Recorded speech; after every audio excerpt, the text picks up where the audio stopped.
A very good evening to everybody present here. I hope everyone's healthy. Now, every year we've heard great feedback from students about Ashoka University.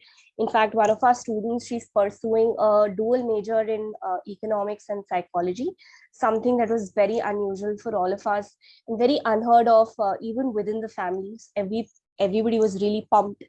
Oh my God, two favorite subjects together. Does this even happen in India? So, which is why we are very excited to host this event today. And we are very honored to have Ashoka as a part of this event. Thank you so much, Himi, for joining in. And also Advika. In her current role, Himi works closely with counselors, students, parents to provide the best fit options for higher education. We also have a current student at Ashoka, Advika Sarab. She's currently pursuing her economics and finance major, I think with minor in computer science and entrepreneurship, right, Advika? All right. So she would be sharing about her experience being on campus and much more. A very, very warm welcome to both of you. Thank you for joining us. Thank you so much, Ragini and University Connection for inviting us to this wonderful platform. This is, I think, the best way to get as transparent information as possible from, right from the horse's mouth. And even closer to campus, we have a very bright student here with us, Advika. So both of us will try and dispel any myths or, try to uncover any more truths about liberal arts and sciences education. So yes, to begin with, and I have some slides as we talked about earlier, so I'll just share some of them. But I think that to thrive in college, I think maybe we can come to that once we speak about admissions. But even with regard to holistic admissions. Holistic admissions truly at a place like Ashoka or at any quote unquote self-respecting liberal arts and sciences university, holistic admissions needs to take in aspects of the student, of the applicant, other than just their marks. Students are not defined by a number. They, of course, definitely should have, students are looked at as very much as vessels or as people who contain potential, right? So whether that is academic potential or any other potential, that should reflect in a holistic admissions process. So what we mean by a holistic admissions process is that, number one, truly there are no cutoffs. Yes, as you had asked, does it actually mean that a 90%er only will get in, or does it actually mean that a 75%er also has a chance? Definitely, we have roommates who room with 98%ers and who are rooming with 72%ers. Why not? Because somehow, somewhere, we know the challenges of our education system, of our high school system so far, and it doesn't always reflect a student's potential. So a detailed admissions process that we will highlight for you as we go will show how we try to capture who is this individual behind this application, not only through their marks, but also through their depth of engagement in other activities, through how they form opinions, maybe change their opinions, about the world and about themselves.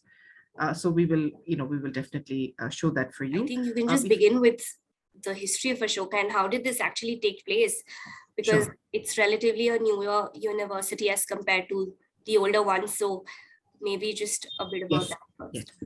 Yes. So Ashoka, yes, is a very young university, as universities go in India and abroad. But Ashoka also borrows from a very old vision of liberal arts and sciences pedagogy.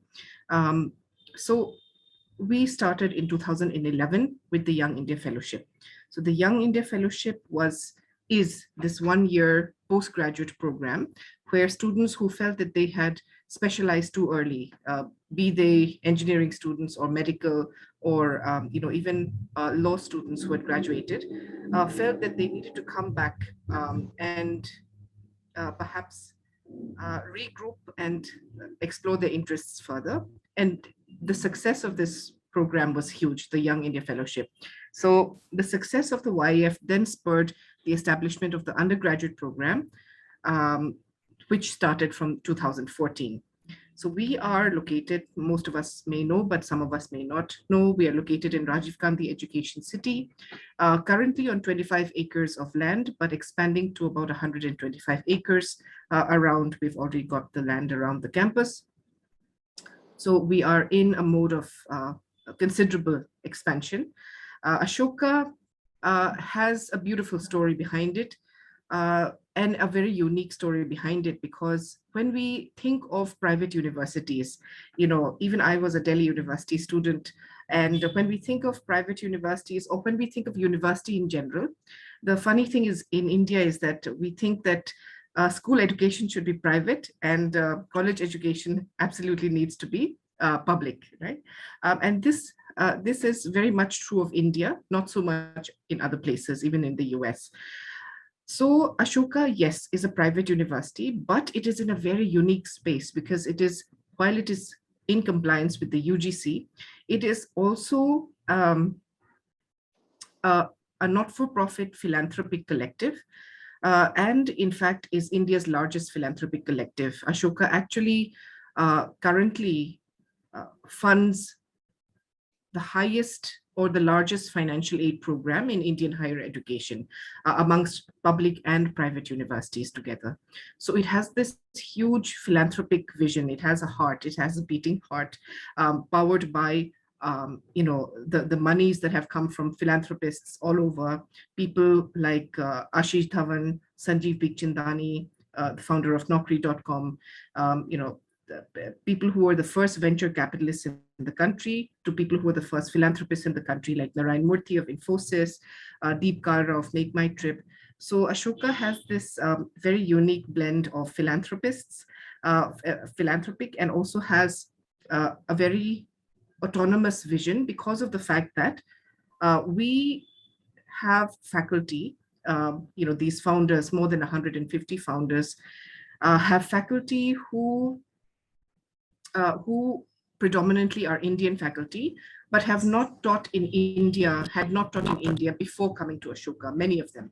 Many of them had longed to teach in India, but they were, they had taught in places like MIT, Harvard, Oxford, Stanford, Cambridge. They not only had taught at these places, but had also headed departments there, sometimes founded departments there. And many of them were, if I may be so bold or blunt, many of them did not want to trust the research system in the country because research is often very, very compromised. Even Narayan Murthy at Infosys has also said this in a recent speech at the Indian Institutes of Science, that research in India, even amongst the research institutes, is often very compromised and ego-driven. So, so in order to succeed as a respected and really committed research university, we have to stay autonomous. We have to give that freedom to our faculty to pursue and update their content in such a way that they will not be teaching any content that is 40, 50, 80 years old, as it happens in the country in some of our in some of our departments in the country. So that is the ethos of Ashoka. Our students, thankfully, we are very proud of our students. They've gotten everywhere. They've become Rhodes Scholars in a very short amount of time. We've had Rhodes Scholars to people who have availed of most of the scholarships in the world, the really great scholarships in the world. They've got into fully funded PhD scholarships at Oxford, LSE, Stanford, Harvard, etc. The liberal arts and sciences pedagogy at Ashoka focuses on critical thinking, on the 4Cs, and on communication, problem solving. And all this is possible because students are able to have enough time to arrive at an informed decision. So when students enter any liberal arts and sciences university, including Ashoka, but there are some others in the country, and of course many of them are abroad as well, in the US, for example. And even if we look back to even if we look back, we look at the US, We know that Harvard is a liberal arts school, but many of us think of MIT as a purely technical school, but actually it is a liberal arts school. If somebody studies, if somebody were to graduate with a bachelor's in mathematics from either Harvard or either Harvard or even MIT, they would be graduating with a BA in maths, not a BSc in maths, and that itself is enough to make us think a little bit, us South Asians, I mean, especially because for us, it is very, very natural to demarcate humanities, separate and silo humanities from, from the sciences and from commerce. Whereas, you have philosophy students who are minoring in computer science students who are also minoring in philosophy, etc. So you have this huge interdisciplinary approach. Number one, the thing is that when students enter, a place like an institution like Ashoka, they enter as blank slates, complete blank slates. They enter as undeclared majors. So we have with us today Advita, who is majoring in economics and finance with a minor in computer science and entrepreneurship, right? But when she entered Ashoka, Advita might have already made up her mind to study economics and finance from from very early on, from before she entered Ashoka. But when she actually entered formally as a student, she was a blank slate. She was an undeclared major, and she had enough time to make sure to come to the conclusion that actually, yes, economics and finance is going to be my major. So they have 3 semesters to decide and declare their major. This gives them, and they have a ton of combinations, subject combinations to choose from. If you actually look at the undergraduate program, all of these subject combinations, the 2 columns on the left give you your degrees, your majors. But if you look at the different cross-pollination of minors versus majors, minors are completely optional, but you can arrive at maybe 200 or more combinations is what we've got to know. So, so we have a T-shaped education process or a T-shaped education pedagogy when it comes to liberal education or liberal arts and sciences, where you go broad first. So every student at Ashoka will have to finish these courses. These are one-time courses. They're called foundation courses. And like I said, any self-respecting liberal arts university in the world will have these in some fashion. So at Ashoka, we have these relevant to India and abroad. So we have Indian civilizations, we have introduction to critical thinking, economics, politics, and society. So even a student who's graduating in computer science will know, will have an insight into economics and politics and society and the environment and looking through history through the lens of a historian. So this doesn't mean that that humanities student who hasn't taken maths from class 9 or 10 onwards is suddenly has to, very panickily has to go back and learn theorems in class. No, basically with mathematical thinking and principles of science, we use them all the time in the real world. So this is basically what these really huge professors, the best professors at Ashoka will be teaching these courses, these 9 foundation courses. And is it very rigorous as compared to just, picking up any one major? How does that work at Ashoka?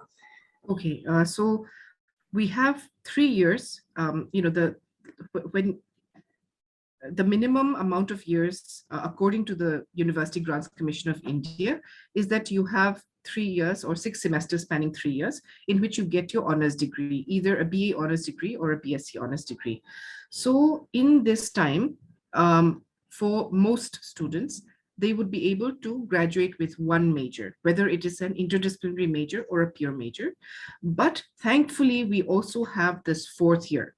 So the 4th year allows a lot of students to complete, say, their 16 years of undergraduation, and even allows them to apply to universities abroad in the US that require 16 years, or even, to give them time enough for students who are interested in academia, to give them that time and space to write a research research paper, work closely with their faculty, develop a thesis, and even submit it for a PhD proposal, right? A PhD entry, which some of our students have been able to do. So in this fourth year, if you had been minoring in, say, sorry, the other way around.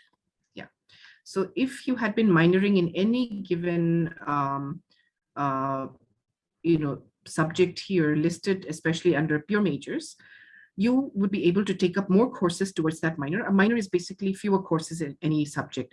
So you'd be able to add on those courses that require it, that enable it to become a major, and then graduate at the end of 4 years with a double bachelor's degree. We are also noticing that a lot of students want to learn concepts, themes that are beyond traditional curriculums, right? So what's your subject combination like? What are some of the combinations that you have heard of, which are very unique, something that perhaps can't be found elsewhere? So, like as I think you already mentioned that, the foundation courses, it, introduces you to a broad spectrum of subjects in general in the beginning. And I so relate to that because I came in as an eco-fin major. I was like, I'm going to do it 3 years. Fourth year, I will figure something out and I'll leave. But I actually ended up taking FCP with Professor Debayan, as he was pointing out. And I was like, oh, CS is something that I can do, and CS is something that I might be interested in. And, that ended up sort of coming into my combination just, because I love the course content so much. And then I was like, oh, there is a use case for this degree, for this mixture as well. So that absolutely, you mix and match that way. So like before I talk about my combination, I know of seniors and like people in my batch who are doing combinations like chemistry and CS, and then economics and finance with philosophy. So something that, you never hear somebody doing economics and finance with, say, philosophy, or even a PPA major. Like Ashoka was the first time I heard of a PPA major in general. So, those were some of the combinations which are crazy. And I know so many people who came in with thinking that, oh, we're going to do economics, and now they're doing maybe a English major with an economics minor, or economics major with a CS minor, or the other way around. Like that, I think those are some of the, unusual combinations in terms of like the Indian university space. Those are some of the unusual combinations that I saw when I came here.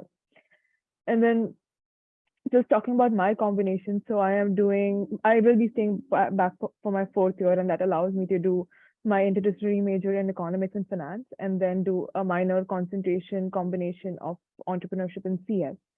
So coming into Ashoka, I was like, okay, I really like economics. Maybe I want to get into research, but having explored the entrepreneurship department extensively with people from the field coming in and talking from experience and teaching you what they've learned in their, careers of 40 plus years, it just changed the way I started looking at my subject in and of itself. And I was like, maybe finance is for me, maybe the business side of economics is for me. Like maybe I want to move into private. And like I have been taking more and more courses in that department. And then CS also sort of plays into it, because moving forward, I believe that, AI and tech and, automation is the way to go. And all of these professors, they do an amazing job to, take in whatever your personal vision is and guide you by that.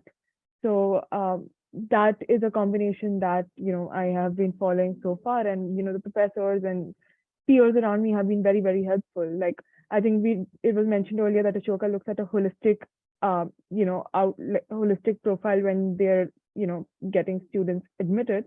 And that really plays well on campus when you talk to every single person, and the combinations that they look at, the way they see their degree going and their life going outside of college, it really makes you think. And it really motivates you to go and explore the extraordinary. Like, for example, for my ASP, I keep joking with my friends that, oh, I'm already halfway done with my entrepreneurship major. What am I supposed to do in my fourth year? And the most common answer is explore, just take random courses. And I'm like, okay, perfect. I'm going to take a lit theory course. I'm going to take a philosophy course. I'll take a history course just for learning, because not everything needs to add up to your career. So certain courses, they just change the way you look at the world and change the way you perceive life. And I think that is very, very important. And our foundation courses do a very, they play a major role in changing that and orienting your thinking and outlook that way. So I know that you're a part of Enactus and also Mad Batter, which I'm assuming is something to do with baking, if I'm not Right. sure. Okay, all right. So what are some of the, interesting ways to be engaged, at the university? What are there any student clubs that we can look forward to? So for sure, we have a huge variety of clubs and societies which are very functional on campus. So you have everything from entrepreneurship clubs to investment clubs to dance clubs, baking clubs, art clubs. You name it, we have a club for that. We have an anime club, we have a K-pop club. And if you cannot find a club for it, you can make your own. Like that is, it's as simple as that. You just need to find 5 more people who are like you and you're done. So clubs and societies are very good place to engage, because not only are they a place to learn and grow your skill, just upskill yourself self in something other than your major, but it's also a very good place to meet like-minded people and network with people beyond your batch, and it builds an own alumni network. uh, Separately. For example, like I joined my Mad Batter in Actis and a third club in my first semester, and I love the culture that we have created in all of them, because yes, you can, like, we see some of the very fun events that we've been having since we're back on campus. So so that way you have clubs and societies for one. You have multiple sports on campus constantly. You can play for the team. That's another team building exercise. You can be engaged in that. You can also take up internships from your second year to just add value to yourself and learn something, do something more, because you have such a flexible timetable over here, and thankfully most Ashokan students have a 4-day work week as such. So you do have a lot of time on the weekends to do a lot of exploration in terms of internships, in terms of clubs, in terms of sports. Delhi is right there, so you can explore the city and learn so much more about yourself via that as well. And we have 5 hostel buildings now on campus. So you're staying on campus and you're completely restricted to campus as such, because Delhi is 45 minutes away from here on a good day. And like, because we have, highway traffic and highway, rebuilding, it takes longer. So it's a completely residential campus as such. You are free to leave as and when you please. I think we have limits from, I think, only 12:30 a.m. at night to say 8 a.m. in the morning or 6 a.m. in the morning, if I'm not wrong. But other than that, like, it's you kind of need to stay on campus, and it's good because you're living together and you're working together. I think that allows you to get closer to your batchmates and network in a way that a non-residential university cannot provide to you. Plus, there is a very common thing that I think every senior batch goes and says to the junior batches is, be prepared for the 3 a.m. dorm room ideas or the startup ideas, or just it's such a alive mechanism over here, like in Ashoka, like 24/7 there's something or the other going on, be it a club event, be it brainstorming sessions, coffee sessions with professors, with your classmates. So it I feel living on campus also enhances and opens up more opportunities of things to do in general on campus. Yeah, like we've already said, admissions is holistic. So there will be at least, to start off with, there will be 2 people, a minimum of 2 people who would be going through your application at any point of time, just in order to make sure that one person hasn't missed out on what another person might have. And we have, as you see, 4 stages of admissions, and we'll break it down for you. And our admissions, by the way, begins this year from the 17th of October. So we'll show the timeline as well.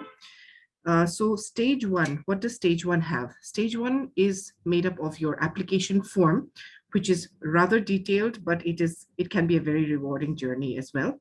And so your application form is made up of your academic scores from the 10th to the predicted 12th. So you only need to predict your 12th grades. You don't need to, that's all you need to do. And also list your 10th and 11th scores, just in order to show your academic trajectory, and to see whether you have that academic potential.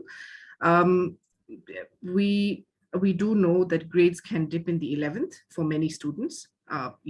in different boards. But even then, there is space for all students to provide context.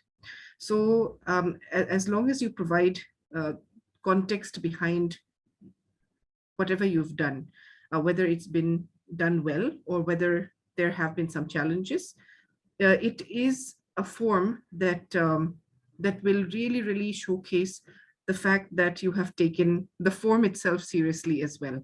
So even from the start, from the first section of the application form onwards, just to give you an example, there is a parents guardian section, details of your parents/guardians. And for obvious reasons, one parent's details are mandatory. The second parent's details are not mandatory, right? Because of, for whatever context the student is coming from. But, because it is such a detailed form and because it is not read by robots, it is not, there may be some grading, but it is a very, very subjective form. So because of that, if it does not apply to you, if the single parent status does not apply to you, then it just showcases the fact that the student is looking at both sections. Is showing the fact that, suppose there's one earning member of the family who may be the father or even the mother, you're also showing the fact that you're also valuing the other person, the other person who is the quote unquote non-earning member of the family, but you're also listing that out as well, just to, just from the very outset there. And there will be other places in your application form when you come to the essay sections, for example. So you have your academic scores, you have personal essays, you have non-academic engagement, which is also a very important part of the application. You do not have to be a member of the school council, but as long as you can show the fact that you have engaged in any activity usefully in depth,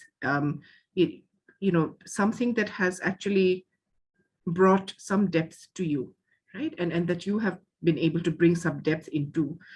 You can bring context into that through the text boxes that are given under each activity. And then there are personal essays, like we've said. So there are usually 3 personal essays, and they're literally called personal essays. They are not a statement of purpose. Students or applicants don't need to talk high and low about the university they're applying to, but rather these are very introspective essays. And even there, a single essay topic, a single essay question could be broken up into 3 essay prompts. So the students, just to get to the gist of, who is a good applicant, even through the application form itself, the students who are able to actually address those 3 prompts in that essay will be seen as people who are detail oriented. They know that they're being asked these 3 things, not the fact that you're just answering the first prompt and sticking to the first prompt and that's it. And of course, if you can get a recommendation letter, there are two non-mandatory sections. One is the recommendation letter and one is the SAT section. So a big majority of students don't sit for SAT tests. So that's okay. You can always click on not applicable. If you do sit for your SAT scores or SAT test, then you can upload your scores from College Board. And also, if you do have your SAT scores with you, then they can be sort of like an option B when it comes to your assessments. So when you sit for your assessments, suppose you do better in your SAT scores than in your assessments, then the better of the 2 will be taken. So that's the one usefulness of SAT scores, I would say, the one thing that where it comes into use. And then your recommendation letter is not mandatory, but like I said, it can always add a brownie point in your application. Here again, it doesn't need to be somebody who's a high-ranking official or even somebody who is at the top of the food chain in your school, but rather the admissions team would prefer it if it is somebody who has mentored the applicant, who has been a mentor or a coach to the applicant for some amount of time so that they can speak to their potential, to their aptitude, to their character. So that is the most important thing, rather than, sometimes principals are very involved with their students, with their class 12 students, but sometimes they may not know their 12 students as well. So it does not need to come from the principal. It can be this teacher who taught you from class 1 till class 10, who knows you best, so get your recommendation from that teacher if you can. Okay, so, and then that's I have a question. Can I please? Yes, of course. So in the recommendation section, do we just add the recommender's details, or can we upload the LOR on our? That's really important. Thank you. Some schools don't allow that. Yes, so we don't allow that either. We take the recommendation letter straight from the recommender themselves. So the applicant doesn't need to upload or provide the recommendation letter. They only need to list out the email address and other details of the recommender. And very, very importantly, this is where actually we cannot change the email address later on. So please make sure, maybe cross-check a couple of times with your recommender so that it's the correct one. And then your recommender will then get, you will then get to know through their email, the email that you have provided. A good practice here, I would say, would be to let your recommender know that you have notified them through your form, which you can do. So as long as you've put that, then, they can check their mail immediately and then, respond to that. And even the recommender cannot upload a recommendation letter. They will have to fill out a text box for their recommendation. Then the next step is, after you've sat for your application, after you've submitted your application form, you then sit for your assessments. So assessments happen on a set date. So I'll show you the timeline after this. So the Ashoka assessments, aptitude assessments, are based on the Cambridge Thinking Skills Assessment. And they are, Cambridge develops these 40 MCQs based on problem solving, critical thinking for Ashoka every year. It is a proctored test. It is proctored by Metal, and it's an online proctored test. And so 1.5 hours is for the aptitude assessment, and 5-minute break, and 30 minutes for an on-the-spot essay, which students can choose the topic for the essay just before it begins from 2 topics, and then go on to write about that topic for 30 minutes. So all in all, it's about 2 hours. Usually it falls on a Sunday. Yeah. Then after this is stage 2. This is the longest, I would say the waiting time is the longest here. Between stage 1 and stage 2, you wait to see if you've been shortlisted for interview. It also depends on how long the round is that you're applying in. Then once you get to know that you've been shortlisted, then you sit for an interview with the panel. It usually is about 2 people on the interview panel who are interacting with the student, with the applicant. And then finally, you get to hear the decision. You get to know the decision from the admissions team. So we have different kinds of offers. If students, or if anybody in the audience would like us to, talk about these offers, we can. But basically, a confirmed offer, you can get a confirmed offer early on, right after the first round, even before you get your board results. So that is an advantage of applying early. Another advantage is that, especially for CBSE and ISC and state board students, not non-international board students, because of the timelines that these board exams happen in, we do encourage students from these boards to apply in the first 2 rounds, so that you have some breathing space between your application and and your exams. Yeah, and anybody who has received a firm offer then is eligible to apply for financial aid. This year onwards, we've also introduced the Merit Cum Means Scholarship for computer science and the sciences, but we also have a very, very robust need-based financial aid as well. So what are the pros and cons of applying early, or probably to round 3 or 4? Sure, yes. So yeah, it's not equivalent to the US early bird application. All the rounds are the same in the kind of weightage that is given to the rounds. The only thing that we have noticed is that when you apply in rounds 1 and 2, you can give, if your exams happen, if you're a student whose exams fall in the March to April timeline, you just get enough time because we've broken down the application process. It is a lengthy and a detailed process, and a rewarding process. But for this, you do need to give it some time. We would say give at least 2 weeks to your application. We know that you're not going to be writing your application day and night. There's going to be a lot of school activities, activities at home, everything that you're involved in, everywhere around you. So, but still, it just takes that load of knowing that your exams are, not around the corner, right? So giving that time to your application, of course, we have students coming in round 3 and round 4 from all boards as well, but you can devote more time. That is the only reason we do say that, apply early if you're a CBSC, ISC, or state board student. We're very, very proud of the placements that our students have got. We have had undergraduate students graduating from Ashoka from 2017 and 18 onwards, our first batches, right? The first third year and the first fourth year batches.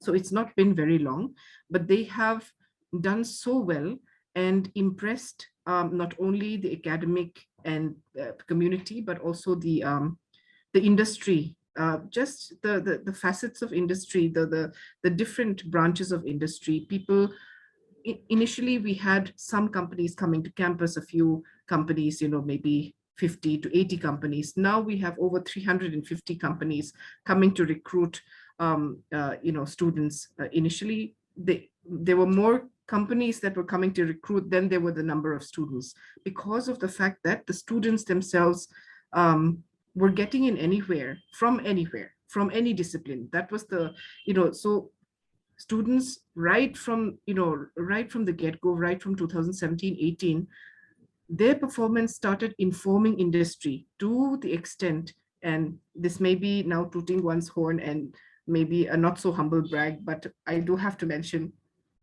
that, students like Priya Rathore, they completely changed the way McKinsey and Company started looking at liberal arts students in the country.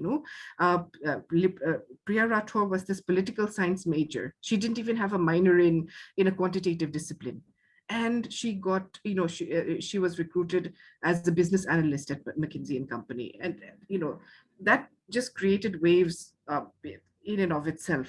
And then there were more and more students, philosophy majors getting into Google, socio majors, psychology majors, and not that, the CS and, econ and finance majors were already getting in. But to see these other students where before, they would not even be looked at. They would not be looked at in the same way, in any other university. So this has created a change, so much so that, we look at IITs today, they're not the same anymore. Even 5 years ago, IITs have liberal arts wings, liberal arts, disciplines, and they have welcomed them. And directors of IIT from Delhi to Bombay to Kharagpur, they also want to teach in liberal arts universities as well. So I think there's a lot of change that has happened. The audience here, you can also download placement report, our placement reports from the website. But this is the day zero process. So the day zero process basically is the process that has been in the over the years been developed by the Career Development Office, the CDO. So this is an office on campus that not just in the third year or fourth year, but right from the first year, the end of the first year itself, develops internship programs for students and placements for their students, for our students. So our students, as it is from the first year itself, are encouraged to do internships as much as possible. Everybody's asking each other from the time that the summer holidays are beginning in May, where are you getting placed, where are you going to work, so it's this culture on campus as well, so that you have this opportunity again at the end of your second year, and then again at the end of your fourth year, third year. So by the time you graduate, you have a really good idea hopefully by then you would have had a really good idea of where you're going and what kind of work environment works for you. Yeah, you have a better idea than most. So all of this professional development, resume building, to unpacking a JD with your alumni, your seniors who have actually gone to those organizations, who come back and demystify what a JD entails. That is really what it's all about. But thank you so much, Himi, Advika, for your valuable inputs. I think I personally learned a lot today, and this was just very refreshing. I'm sure an in-person meeting perhaps would have been even greater, but we don't mind this as well. We do have Ms. Charushilla. She's the key mentor and founder director at UC. She's also joined in. Hello, hi. Hello. Hey, Ragini. Oh my God. I've been so involved that I just looked at the time and I said, oh my goodness, it's already over. But this is really amazing. Thank you so much, Ragini, for organizing this. Thank you, Himi and Advika, for doing this at University Connection. And we're always privileged to host Ashoka University especially. And I just wanted to share something. I know we are. So I hope parents and students have made a note of a lot of things. Recently, one of my students studying at a liberal arts university, so she wrote to me and she was sharing one of her essays with me that she wrote in one of her classes. And the essay asked her, if there was one word you could put an end to, like remove that word from your vocabulary, what is that one word that you would want to put an end to? And she ended up writing about this word servant. And I was reading the essay, and obviously I realized that this word has been given to us by the Britishers at some point, and now that we value human existence at a very different level, we continue to linger on to the word servant. And of course, the essay kind of talked more and more about it. But what I also realized is that a liberal arts education actually has the power to help each one of these students create a better world, and they can do that through any pathway. It could be, like you rightly said, it could be through, I don't know, mathematics, psychology, chemistry, physics, history, English, literature, anything. And so thank you so much for creating this access, firstly for students. And Advika, you've really shared from your heart, and I can see that you've really develop this association or this whole learning experience. I'm sure it's going to go a long way in helping you with a great life ahead. And so really more power to you, more power to more universities in the country today that are indeed adopting this way of learning and developing. And so thank you once again.